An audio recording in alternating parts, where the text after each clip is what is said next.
Okay, I want to talk about how I paid off 60K worth of loans, student loans, in about a year and a half using social media. And I'm not an influencer. Like you can look at my numbers. Not an influencer. And I did this back in 2018 and 2019. Okay. And I want to talk about it because I think I was gonna say AI, social media gets such a bad rep for being this like super toxic place. And don't get me wrong, obviously the studies show it and we know it ourselves. Doom scrolling, comparison, um there's so many things that the internet deserves, social media deserves to be critiqued for, right? It's valid, the comparison, the bullying, the lies, the doom scrolling, and even now with AI, the just the fake images. It's all a bit too much. However, I just want to share that as long as you are going to be using these things, right? And if you're watching this YouTube right now, or you're seeing some threads or on TikTok, you are using these things. There is a way to make it work for you, right? Because everyone says social media is toxic, but I used it to pay off 60K in student debt in about 18 months using a local government salary.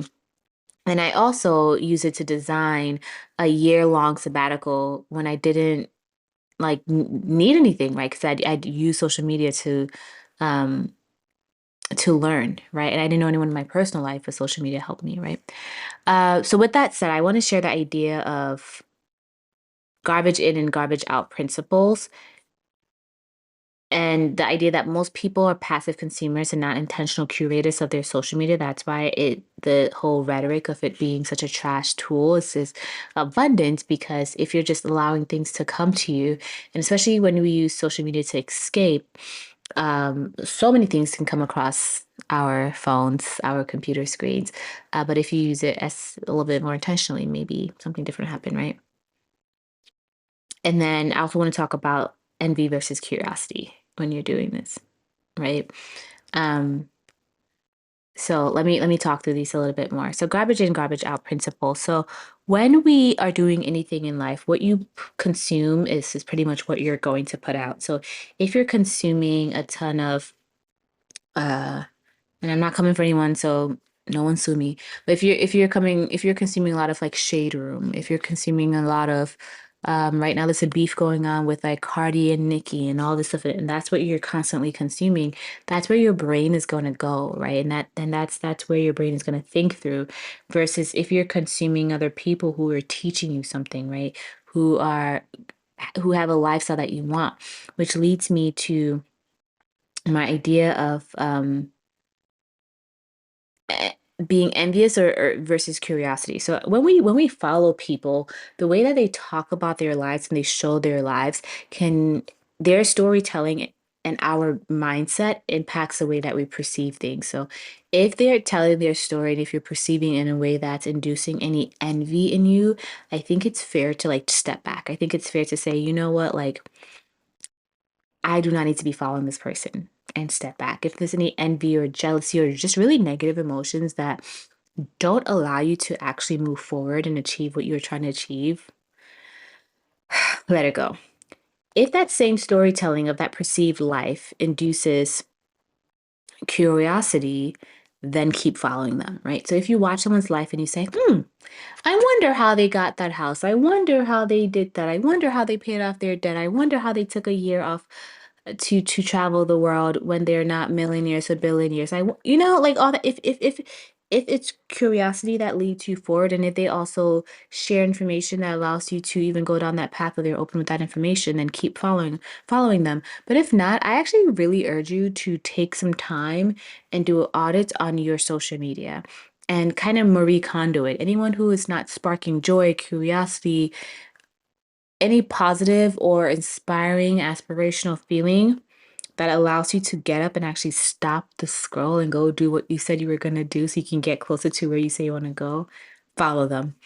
Anyone that leaves you feeling, oh my gosh, why not me? Why don't I have this? Whatever story you're telling yourself about their life and yourself, just delete it. You just don't need it. So just let it go, right? This is where you go from being passive and letting things just come to your feet and intentionally curating. your work. All right. So I encourage everyone to curate your feed. Make it like your own library. Make it your own, like a real life activated Pinterest board. Like, don't just create the Pinterest board, the vision board, and then just tack it someplace. No, because even if your vision board is your screensaver on your phone, or even if it's the poster above your bed, you're looking at that thing for what, I don't know, a few seconds. And then it also just becomes regular. It just blends into the wall. And on some level, doom scrolling also, just like, you don't remember what you just saw. But if you've curated your feed enough where people keep telling you the same message over and over again, because that's what you've curated for yourself, eventually the message is going to get in there and you're going to get up and do what you need to do, right? And I say this to say, because my belief in life, the way that I was able to pay off my debt, the way I took a sabbatical, and I've achieved a number of other things. I've pivoted my career 5 times. I've moved to different cities and thrived. I've done a number of things I've wanted to do. And it's mainly because I followed people who have this philosophy of life of like, we can do this. Right. And my philosophy of life is, if another human has done it, I can too. So let me learn. And it started when I was really young. I'm a sibling, and I'm one of the youngest, so I was compared a lot to others. And at some point, I thought to myself, "Hey, if other people can do X, Y, Z, I too can do it." And luckily, the one of the benefits of being the youngest is that you see so many different pathways before you. So you get to decide what you want, and you get to say, you also get to think to yourself, "Hey, if all these people have come before me and they've done different things, and this is where they've gone. Some places I like, some places I don't like, but people have done different things. That means there are other pathways available as well." And then you allow yourself to explore those other pathways. And that's what social media is, right? There's so many people we have access to on the internet. You don't even need to know them personally, but you can learn so much from them, right? So why not curate your feed so you can get the job you want, so you can get the lifestyle you want, you can get the look you want, like, social media is your personal classroom. Let it entertain you, let it educate you, let it make you better. Right. And I'm not even going to say it's for free, because, quite frankly, attention is a huge, huge, huge resource. So you're giving your attention, like, priceless resource. So I'm not even going to say it's for free, because not only are you giving your attention, you're also paying your bill, your phone bill. And depending on where in the world you are, either you're paying data and running on that data actively, or you're paying for like unlimited packages. But either way, you're paying that phone bill. So it's not even for free, love. So it's like, if we know that, why not just let it truly be a classroom for us, right? And what you're watching, your brain space is influenced by, right? So whatever you're inputting, it's affecting your thoughts, it's affecting your actions, it's affecting like what you want to do next, it's affecting your ideas. And we know that your thoughts and your ideas directly dictate how you're now responding to other people and then what you decide to do in real life. So do you want to be inspired, or do you want to spiral? Like, you get to decide that every single day. Every time you see content, you get to decide, is this inspiring me? Is this making me spiral? If it's making me spiral, I can unfollow them. If unfollowing someone is going to cause issues in your life, block them, mute them. Right? Social media has given us so many options to say, I don't need to engage with this right now. And it doesn't even have to be out of any like malice. It just could be like, bro, right now I really need to concentrate on my savings. Right now, I really need to concentrate on passing this exam. Right now, I need to really concentrate on eating better. Right now, I need to really concentrate on growing my relationship. Right now, I need to concentrate on healing. And this person, love them down, but if I follow their content, that's not really where I'm going. So for now, I'm just going to mute them. I'm going to follow this person who's on the same path, or who's a step ahead than me, right? Right. I just want to go back to the creator thing. Two creators can have the same perceived life. And what I mean by perceived life is that, at the end of the day, like, I'm gonna say it. I adore my leak Teal. And from what I understand of her life on social media, because I've never met her, I don't know her, I've never had a conversation with her. But from what I understand about her life, I adore her life. And I work every day to heal, so I can know myself more, so I can help people more, so I can live the life that I want, so I can have a loving family, so I can love myself. Like, so many things she's all about that I deeply, deeply, deeply admire, right? But at the end of the day, like I said, I don't know her. So it's a perceived life. From what she's sharing on social media, this is what I perceive about her life, right? Same thing for Kim Kardashian. I am perceiving something about her life. I don't know that woman. Because even what I see on camera, it's my interpretation through my understanding of life. I don't know her. So when I say people can have the same perceived life, and I'm not saying I'm not saying Kim Kardashian and Mike Leake have the same perceived life, but I hope you understand what I'm connecting to, right? What I'm perceiving about their life through the internet, through social media, um, may or may not be true, right? But it's what I'm projecting, actually what matters at the end of the day is like what I understand about this, and what I'm picking out of like, hey, for my leak, there seems to be enough freedom in her life where she's able to enjoy herself, her family, her life, and that's what I want, right? So with that said, if my leak is sharing her life and I feel envy, jealous, or any negativity, I need to unfollow her because there's something in me in the way she's presenting and something that nope. But the reason why I follow my league is because I mean she's just a dope human, and her story inspires me and it makes me ask like, how do I do that? How do I heal? What book should I be reading? What conversation should I be having? How do I form community? Like I like the questions, I like the thoughts that come to my mind and the actions that it inspires me to do when I follow her content, when I see her life, right? And this happens to the way people story tell and also the lens that you're using. So be conscious of both. I was gonna say something else. It'll come back to me, right? So ultimately, follow people who are living the life that you want, the perceived life that you want. And I also just want to add a little bit. If at some point you realize that, this person, what you thought, what you were putting on them is not totally true or right or whatever, and there's a different narrative, like, know that is the internet and move on. Like, there's no need to like be mad at someone for living their life. Like, you're putting your own stuff on them as well, right? So if they come out and they ever say, "Oh, actually, no, I don't believe this," or "I don't," whatever, like, do your own self assessment to figure out, do I want to keep following them or not? Like, don't attack them. I think it's strange when people do that. Okay. Um. So I guess to recap, step one: follow people who are living what you want with that nuance. Stay curious and not envious. Three, pay attention to who they learned from. Oh, that's what I was going to say earlier. I love when I take notes because it allows me to remember stuff. So, as I mentioned, if you're watching this, if you've watched this far, I imagine that you like what I'm saying and maybe you follow me on other platforms, whether it's Substack, Threads, or TikTok. And what I really want to encourage you to is once you find the people that you like, listen to what they're talking about and who they follow and who inspires them. So, as I just mentioned, I'm inspired by my league and I'm inspired by so many other people, right? And if you watch more and more of my content and you engage with me, you're gonna learn who those people are. Go also look at those people. Go listen to my league's podcast. Go follow my league Teal's page.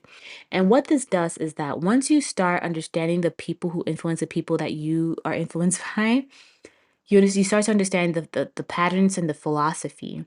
And then this allows you to come up and make up your own philosophy for your own life based on the research you've done. Because it is research. If you're following me, then you follow the three people I like, and then you follow their three people. You're able to cite people, you're able to learn from them, you're able to be inspired by them, right? So as you keep learning and you're picking what resonates with you, right? You're finding what their influences are, right?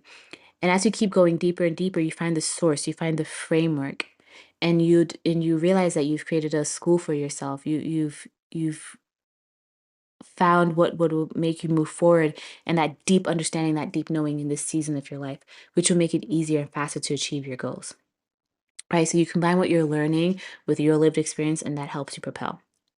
And as you learn more and more from these different folks, what happens is that you are able to validate some things. There are going to be some moments, at least for me, there have been some moments where I'm like, yo, I've had this thought before. I don't even know how to articulate it like this, or maybe I did articulate it but like this, but I thought it was just me. And these other people that I admire are thinking the same thing. Yay, me and my brilliance. And there are going to be other parts where they say stuff and you're like, I don't know about this. But The good thing about that is that when there comes a moment of disagreement or learning or growth, several things can happen because you have, you know, validated their thought process before, their lifestyle before, and you're like, they do have skin in the game. I like how they talk, etc. You can decide for yourself,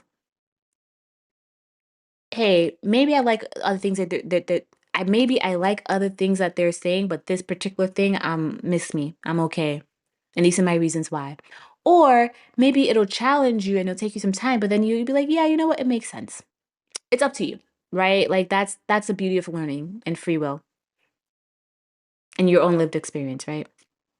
Ultimately, you're creating your own learning program. You're becoming a doctor in your own life, which I think is beautiful, right?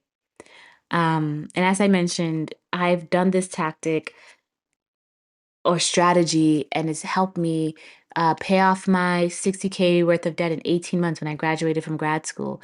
I was just Googling, how do I pay off this debt? I did not want to have debt. And I found the fire community and I found different people from that. And some people, I looked at their life and I'm like, this doesn't make me feel great. I don't want to keep following them. Some of the people I found their stuff and I was like, yeah, this is what I want.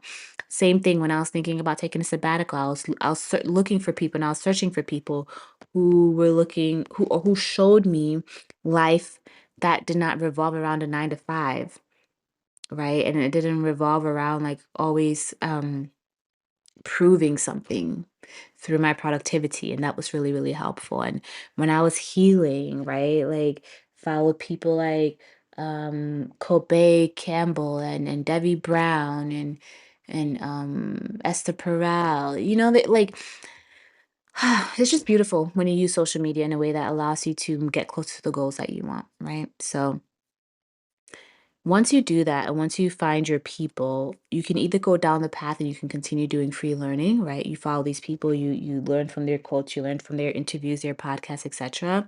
Right? You follow multiple mentors and you distill it for yourself. Or once you're like, hey, I've really validated this person, and you find someone that you're really closely aligned with, then you can expedite your transformation by investing, whether that's in a book, a coaching course, a group course, whatever the case might be, right? And the point is, at some point, you go from being passive, aka you just allow the algorithm to send you all the stuff, to being selective, meaning you're unfollowing, you're curating, you're finding people, you're searching people. And then also you take the next step and then you start actually engaging. Right. So you're not just consuming, you're applying, you're learning, you're growing. And you look up one day, you're like, oh my gosh, I am living the life that I want to live. And that is an amazing experience, right? So I was gonna talk about being comfortable with the internet and Google. Actually, no, I'll talk about it. I also think like part of all of this is being comfortable with your own learning and the internet. And what I mean by this, like, there's so much pushback sometimes on all sorts of technology, but people are on the technology, pushing back on the technology, right? So if I share something, if one of your favorite creators shares something, your first thing should be to save it, to bookmark it, maybe to share some encouragement in the comments. But before you ask a question, I need you to go Google something. And I'm just going to talk about the difference between Google and AI real quick. Google, you're looking for something very specific, right? You're like, "Hey, tell me this one thing." Right? Maybe you just want one article. Maybe they mentioned quantum leaping and you're like, "What is quantum leaping?" So you Google that and it gives you a definition of quantum leaping. You're like, "Okay, I bet." And then maybe you read one article about it. That's the purpose of Google. The purpose of AI or LLMs, specifically LLMs, so that's ChatGPT, Claude, etc., is that you are researching, you're being a partner. So let's say someone mentions quantum leaping. Not only are you looking for the definition of quantum leaping, but you're saying, hey, so if I was to do XYZ based on what I've done in my life, yada, yada, yada, yada, or is this how I can apply quantum leaping to my life? That's when you get a little bit more. Or it says, um, can you help me understand quantum leaping in this way, right? It's more for partner, it's more for research, right? But my point is here is that whether you're Googling or whether you are using an LLM, you are allowing yourself to be more curious, do some research, and then you come back to that creator and you say, "Hey, thank you so much for sharing this. I didn't know about it. I've done this research and now I've come back to ask you this question." And that is, oh my gosh, that is one of the sexiest things you can do. And you will get so much more help doing that than when someone tells you something and then you just run to the comments and two things happen. Either you ask a question that they probably already answered in the video, or you ask a basic question that you could have found yourself. So now I'm just kind of like, oh, this person's lazy. Because you're already on your phone, you're already on the whatever. So the same way you could have just tapped out of that thing real quick, gone to Google, gone to ChatGPT, gone to Claude and asked a question. So I'm not really here to tell you how to live your life, but I am here to say, please use the resources available to you. And the more you use your resources available to you, and this applies for everything, whether it's getting mentorship, finding a job, finding a life partner, whatever it is so, so sexy. Sexy. Oh my God, it's so sexy when you show initiative, some critical thinking. When you show that not only are you able to think, but then you value the person's time and perspective. Ugh, I can't tell you how many doors are open for you. I can't tell me how many doors have opened for me because I saw something, I researched it, I came back to them, I said, "Oh, I read the book that you mentioned. I listened to the podcast that you mentioned, and these are my thoughts." They're like, "Oh yeah, let's talk." And that has led to opportunities and amazing friendships. I rarely ever go in somebody's comments and just ask them the most basic thing that Google can answer for me. I'm not gonna go on a tangent about this. I kind of already have, so I'm gonna let it go. But please, please, please, please. And that goes to my next points. This is a long video. People who talk about lifelong learning. I'm a lifelong learner. I love to learn. I want all the degrees.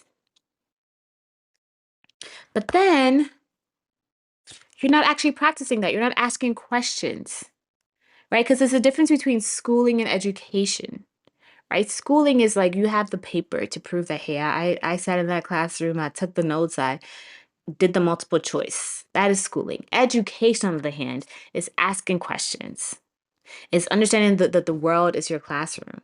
It's understanding that, you know, once you learn and you share freely, you cite your sources, you ask evolved questions, you show your work, you don't just tell. Your results speak for itself. Oh my gosh, the doors that are open for you. It's so sexy. So I just want to say, allow yourself to really and truly be a lifelong learner. Don't just like write it on your LinkedIn bio or whatever. Like, if you have it on your LinkedIn bio, please take it off, but rather show your impact. Show what you've done. That's how I know you're a lifelong learner, because you're constantly changing and asking questions and evolving your understanding and putting things out in the world for people to engage with. So to recap, social media can be toxic or transformational. It's your choice. You have to curate your social media intentionally. You have to follow curiosity and not envy. You have to go deep to find frameworks. And then you have to apply and synthesize, right? And then you have to do your homework.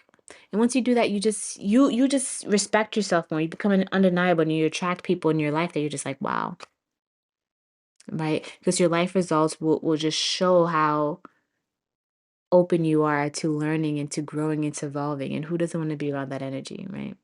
So start today.